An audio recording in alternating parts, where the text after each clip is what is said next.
Ќе продолжиме ние да го изучуваме посланието до Ефешаните, втората глава, и во тоа послание, како што то сега можевме да видиме, апостол Павле не води низ некои темелни вистини, за да се гради во нас сознание што значи да се биде христијанин. Кои се богатствата, кои се благодетите од христијанскиот живот.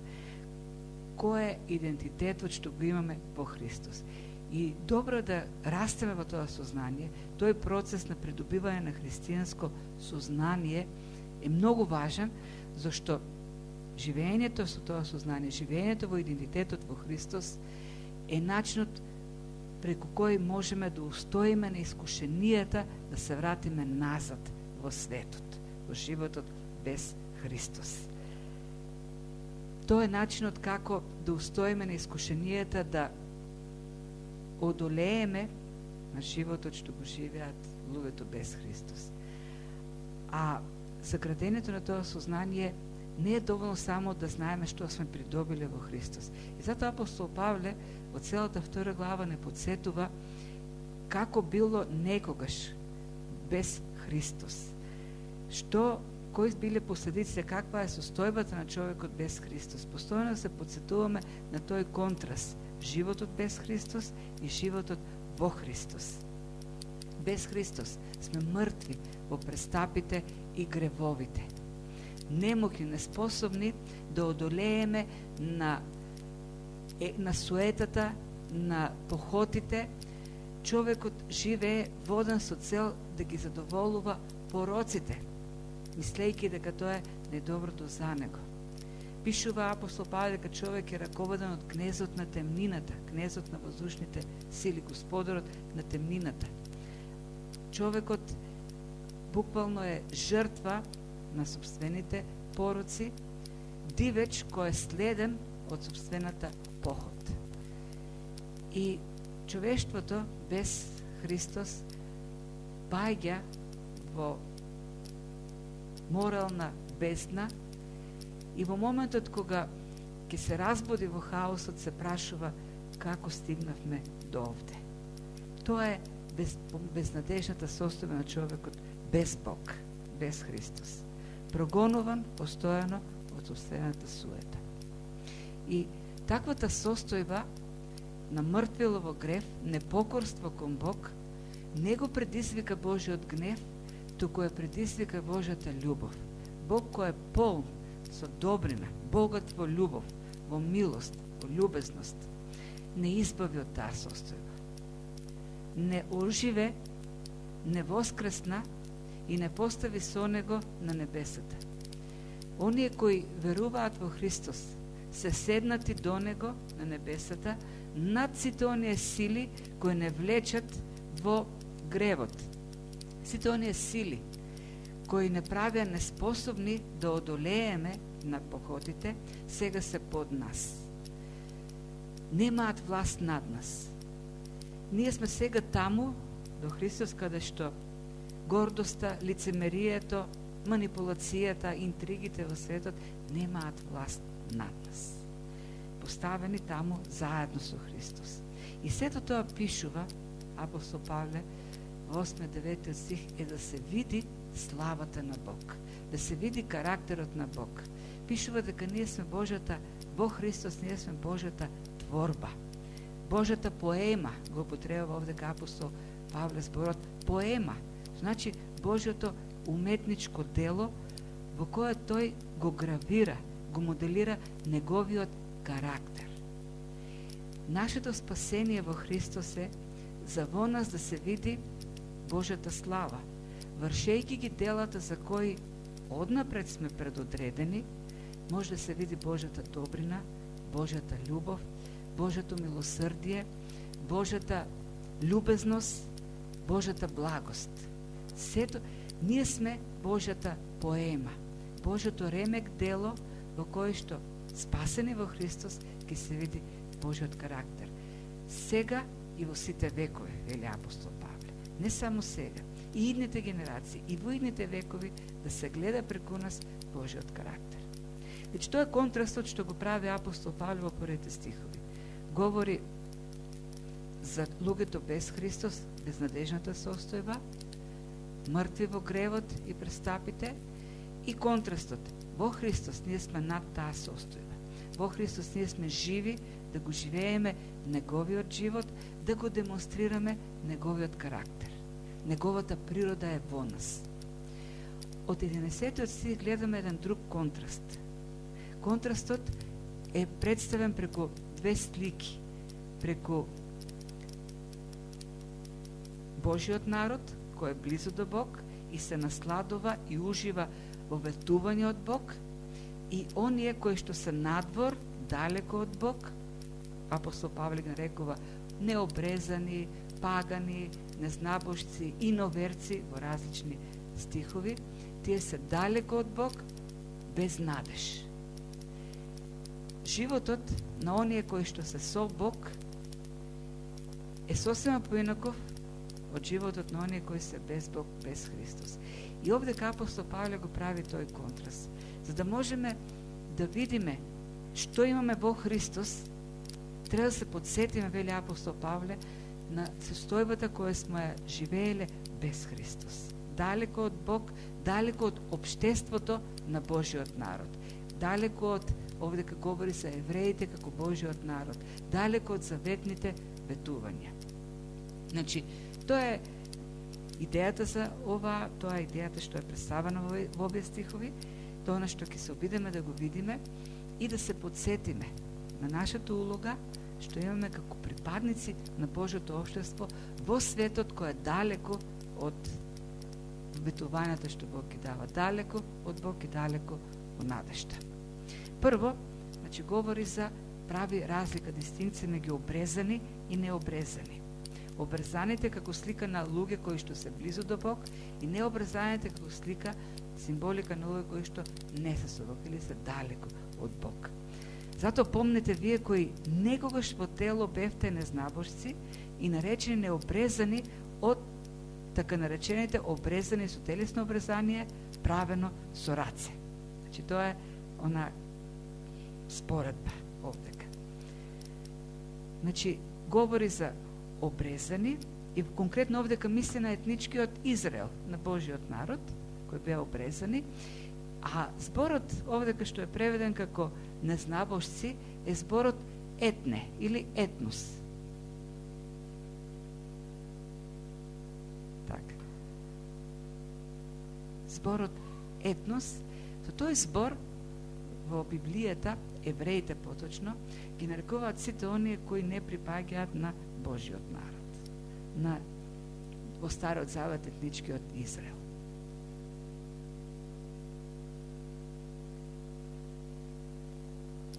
Нешто не е во ред. Така, ова треба да е. Значи, обрезанието како посебен знак за припадност на Бог е овдека представено. Основниот телесен знак кој ги разграничуваше едните од другите е обрезанието. И не случајно Бог го постави тој знак. Обрезанието е често среќавана тема во Библијата, уште во првите глави, уште во првата книга го среќаваме и дури во Новиот Завет.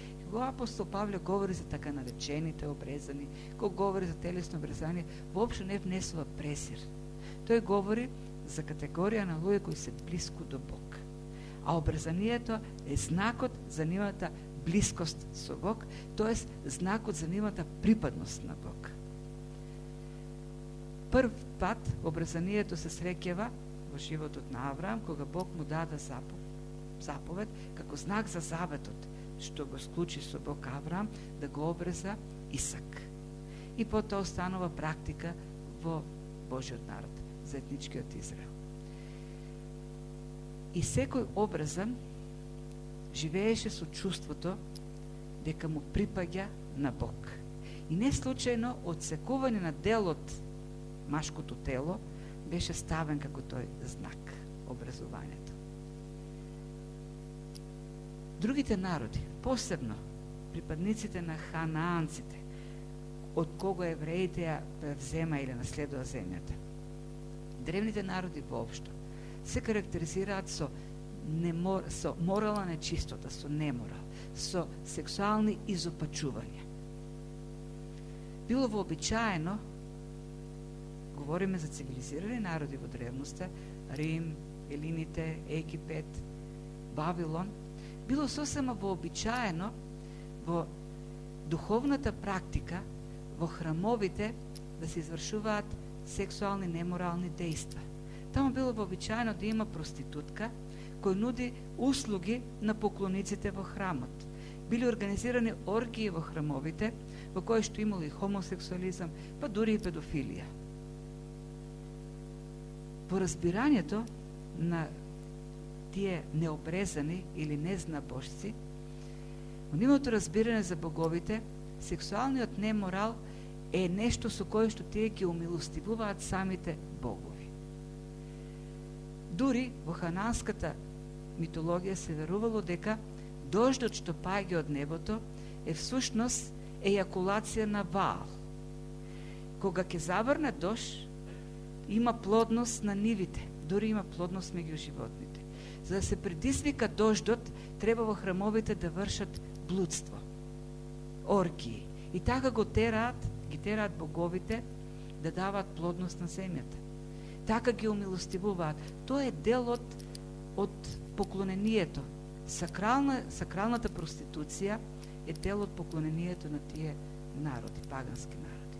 Меѓутоа, Бог кога го склучува заветот со еврејскиот народ, им вели: бидете свет, како што јас сум свет. Јас не сум како тие богови. Јас ги мразам тие работи што необрезаните или незнабожците ги прават. Вие ќе бидете поинакви од нив како што јас сум поинаков. Вие ќе бидете свети. А знакот за вашата светост или припадност кон мене ќе биде образувањето. Отсекување на дел од телесноста. Вие нема да бидете телесни, како нив ќе бидете духовни. И тоа е идејата на образувањето. Јахве е поинаков од другите и народот кој му припаѓа на Јахве е поинаков од другите народи. И тука таа прва поделба што ја прави: необрезани, обрезани. Едните припаѓаат на Бог, образувањето е знакот за нивната припадност, другите се далеко од Бог. Сега некој може да си каже: ама тоа е од пред 2000 години. Ние денес сме христијанизирани луѓе, христијанизирана нација со 2000 годишно христијанство. Дури некои веќе се јавуваат нови креатори на христијанската историја на овие простори, кои велат дека христијанството овдека е постари од 2000 години. Уште пред да дојде Христос, тука Бог дал вистинска вера, религија, црква, која потоа Христос само ја потврдува. Така да, уште пред Христос да дојде, ние македонците веќе сме биле Божи луѓе.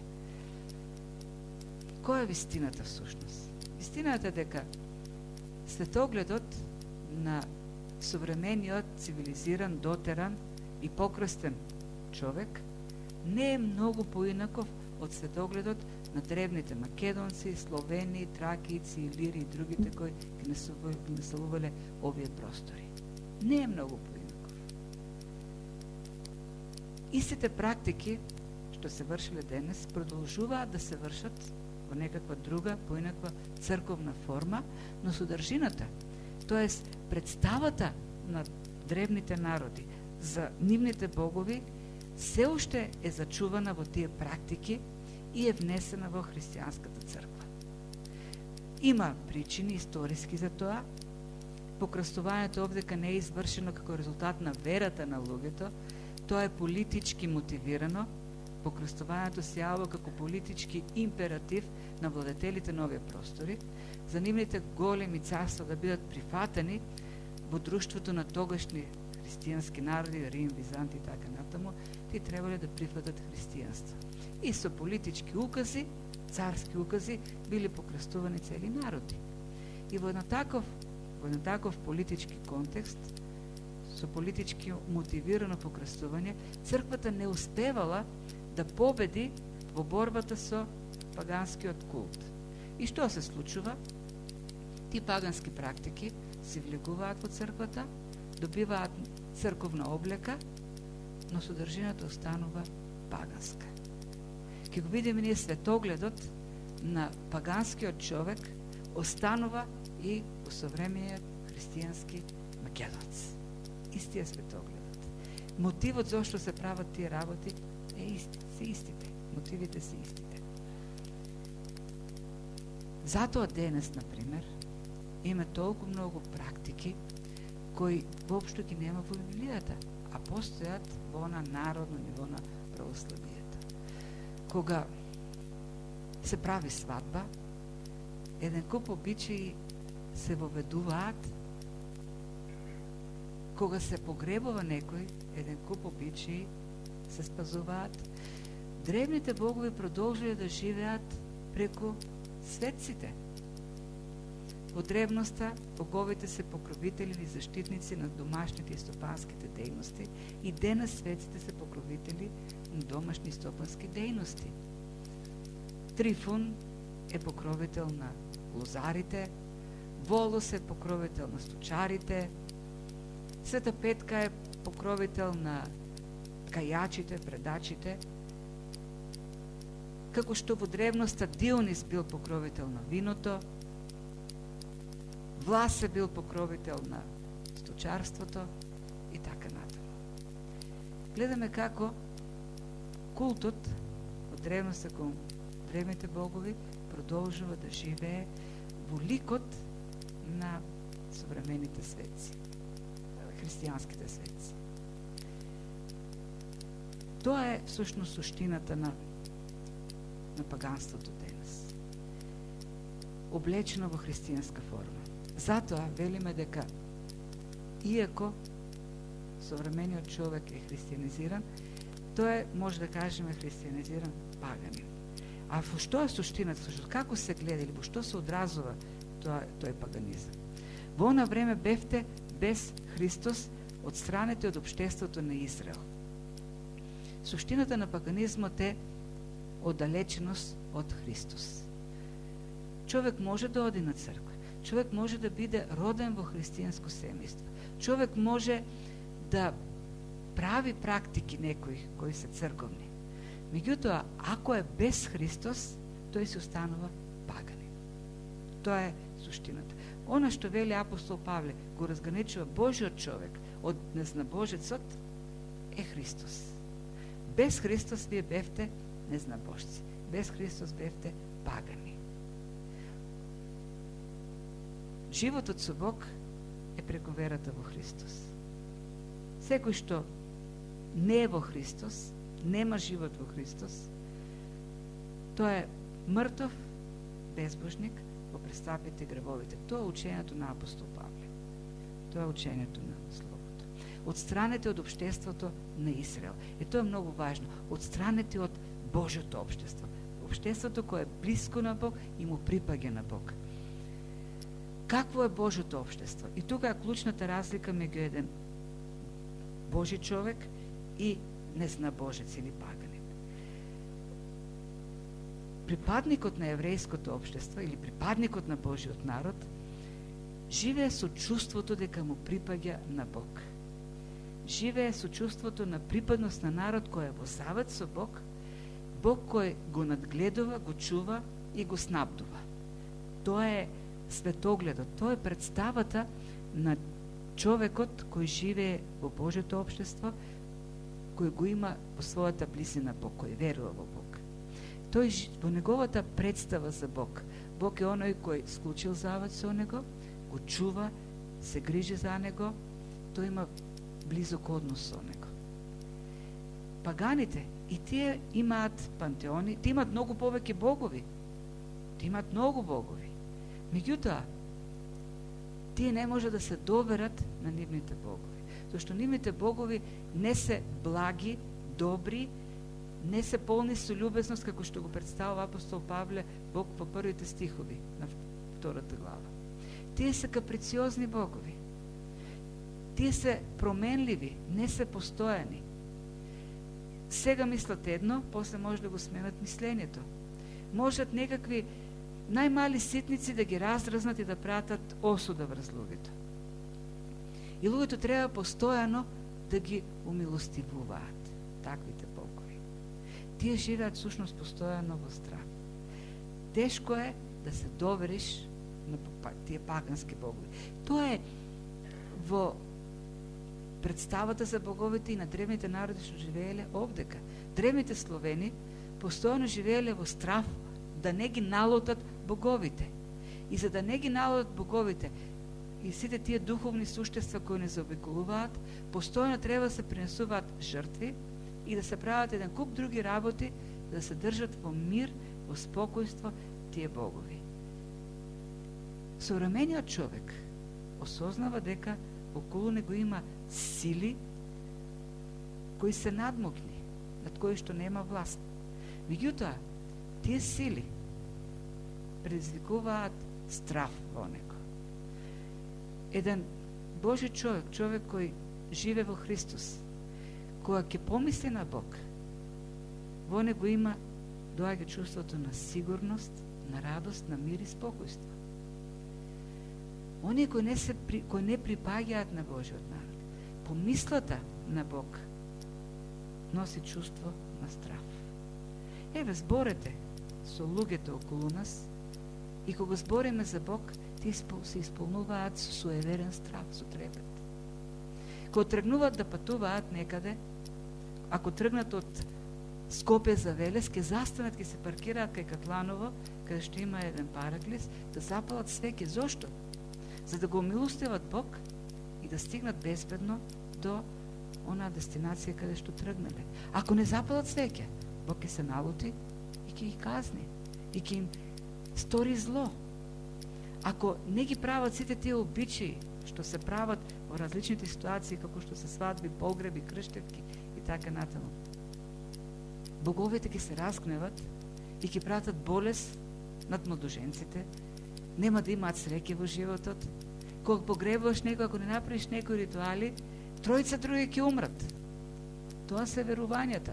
Ти мора да ги правиш тие работи, зашто боговите се каприциозни, тие лесно се навредуваат. Ти постојано треба да ги умилостивуваш. Тоа е клучната разлика меѓу човек кој верува во Бог, човекот во Христос, и оние кои што се далеко од Бог, безбожниците, незнабожците, паганите. Сите оние работи, сите оние ограничувања со кои што живе денешниот човек се од страв. Сите практики што се прават се предизвикани од страв, не од благодарност, туку од страв. Луѓето навечер не сечат ногти. Зошто? Зашто се плашат дека ќе им се случи нешто лошо. Не вадат постелни на надвор, зашто се плашат ќе им се случи нешто лошо. Тоа е суштината на паганизмот. Суеверен страх од Бог. За разлика, како контраст на тоа, е представен Божиот народ кој живее во заветни ветувања, но сега во Христос вие значи, одстранете од општеството на Израел без право на учество во заветите на ветеното, без надеж и безбожници во светот. Без право на учество во заветите. Божиот народ склучи завет со Бог. Бог, склучувајќи го заветот, даде заветни ветувања. И тие заветни ветувања вклучуваа грижа, заштита, вклучуваа снабдување на Божиот народ. И припадникот на Божиот народ, оној кој беше во заветни ветувања, обрезаниот, живееше со чувството дека му припаѓа на Бог, кој се грижи за него. Дури и во тешките моменти, и кога беше најтешко, припадникот на Божиот народ живееше со утехата дека Бог е тука да го спаси. Не да му наштети, да го спаси, зашто Бог склучил завет дека ќе се грижи. И овдека апостол Павле вели: одстранете од општеството, далеко од Божото присуство, а со тоа далеко и од ветувањата, заветните ветувања. А таа далечина од заветните ветувања води до таа несигурност, тој живот во страх. Божиот народ дури тогаш кога отстапуваше од Бог, дури и тогаш Бог остануваше верен да се грижи за него. И тоа беше причината поради која тие живеа во сигурност. Го очекува Месијата кој ќе дојде да ги спаси, зашто Бог го ветил тоа. Тоа не е случај со незнабожците, оние кои се далеко од Бог. Тие немаат надеж во нивната темнина, зашто боговите се непостојани, тие немаат завет, тие не држат тие не ветиле воопшто ништо. Не се знае како ќе постапат во следниот век. И затоа овде кај апостол Павле вели: без Бог и без надеж. Без Христос, без Бог и без надеж.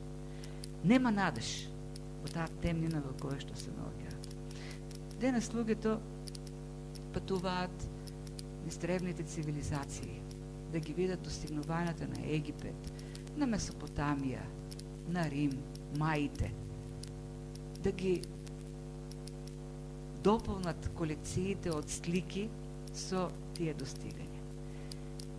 Меѓутоа, ако би се вратиле назад 2000 години, ако би ги отвориле делата на нивните мудри луѓе, ќе видиме дека нивниот поглед кон животот бил полн со песимизам. Откриени се многу, археолозите откриле гробови и вообичаениот текст на гробовите бил со песимистичка содржина. Основниот заклучок бил: нема надеж. Па тоа може да го видиме и во делата на грчките филозофи кои во некои области на надминати до денес. Тоа е нивниот крајен заклучок. Нема смисла, нема надеж. Гледат кон животот со празен поглед. И денеска имаме храмови, како што и тие имале тогаш.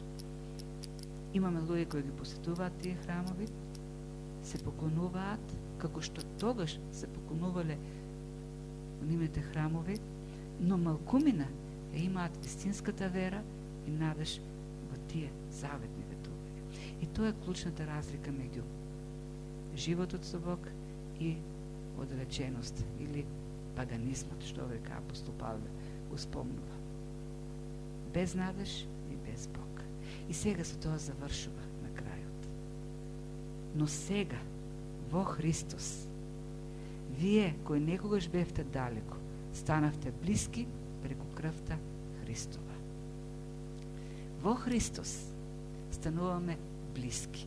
Во Христос стануваме припадници на Божјото општество. Во Христос имаме надеж, зашто имаме завет и имаме Бог кој ветил, грижа, заштита. Во Христос. Веќе не сме пагани. Нашата представа за Бог се променува. Нашиот живот се променува. Божјата близина променува се. И овде кај апостол Павле не говори за смртта на Христос, дури ни за крстот не говори. Говори за крвта. И тоа е многу важно. Не случајно апостол Павле говори за крвта. Ако би спомнал само смрт, тоа многу не открива, зашто на крајот на краишта секој умира. Некој умира спокојно на постела. Христос не умре од старост, од многу години живење на земјата, не умре од болест, не умре спокојно во креветот. Христос умре во крв. Христос умре мачен, навредуван, повредуван. Христос умре со трнов венец на главата. Христос умре со крст кој беше натопен од неговата крв, потопен во неговата крв. А кој го стори сето тоа? Зошто се стори сето тоа? Имаше насилство врз Христос. Насилството е последната манифестација или крајната манифестација на животот без Бог. На животот на луѓе кои живеат оддалечени од Бог. Кога нема мир и спокојство од Бог, кога не доаѓа Божјата љубов и добрина, кога не се живее во Божјата сигурност, тогаш нормално доаѓа жестината. Доаѓа гневот против Бог, доаѓа бунтот против Бог. На крстот можеме да кажеме се случи ерупцијата на гневот, на жестокоста, на паганизмот, или животот, или човекот без Бог против Бог. И интересно, таму каде што се случи тој изблик, излив на гневот против Бог, во тој момент и се симна Божјата љубов, која спасува. Интересно дека тој изблик на гнев повторно не го предизвика Божјиот гнев, туку предизвика Божјата љубов. Преку таа крв која се пролеа, да дојде спасението. Бог да не приближи кон Него, да не направи блиски, да станеме дел од тие заветни ветувања. И знаете ли што? Сето тоа без образување. Без потреба да ги спазуваме оние нешта кои припадниците на обрезаното општество требаше да ги прават. Сите оние привилегии што ни припаѓаа преку Христос, во Христос се достапни до секого. Божјата благодат беше толку голема, што тој ги тргна насрана сите оние барања што беа вклучени во Мојсеевиот закон. Не пронеде во темнината и безнадежноста, не привлече кон себе преку крвта на Исус Христос. И апостол Павле вели, помнете го сето тоа. Помнете како бевте без Христос. Помнете кај би биле денес без Христос. Помнете го животот без надеж и без Бог. Животот во страв, секојдневен страв. Знаете, луѓето живеат во страв секојдневно, се будат во страв. Излегуваат од дома со страв. Го живеат денот во страв, си легнуваат во страв. Без надеж. Помнете што значи да се живее животот во Христос. Во Христос имаме надеж, во Христос имаме ветување од Бог. Помислете се за тој контраст, всушност вели апостол Павле. Помислете си за сите оние кои направиле многу за да има наследство, христијанско наследство. Многу верни луѓе од првите векови направиле многу новија простори да има христијанско наследство. Вложиле многу труд ние денес да не бидеме барем и културно пагани. Да помислиме на оние сите заслуги што светиите во времето на реформацијата направиле за луѓето да ги доближуваат до Бог преку нивната дејност, да помагаат во ширењето на Божјото дело. Да не бидат луѓето повеќе пагани. И убаво е ние како припадници на Божиот народ на Заветот да помислиме на тоа какво наследство ние оставаме. Што правиме ние за општеството кое е далеку од Божјото општество, за оние кои се далеку од Бог. Ние сме извлечени, привлечени и сме припадници на Божјото општество за во нас да се види Божјиот карактер. И луѓето кои се далеку од Бог да станат и они блиски до Него. Незнабоштите да станат дел од Божјиот народ. Оние кои се без заветните ветувања да се радуваат и да имаат сигурноста во тие заветни ветувања. Затоа е нашето спасение. Затоа веќе не сме дел од тој свет во темнината. За да бидеме светлина кој ќе го осветли овој свет. Да оставиме народ во кој што живееме вистинско духовно наследство. Да работиме, да служиме, да се молиме, да евангелизираме за спасението на оние кои се далеко од Бог. Да не живеат во стравот, во паганизмот, туку да живеат во сигурност и во надежда, што ја има само во Христос, во Бог. Господ да ни ја дава таа мудрост, да го живееме тој живот и да го вршиме вистинското служење.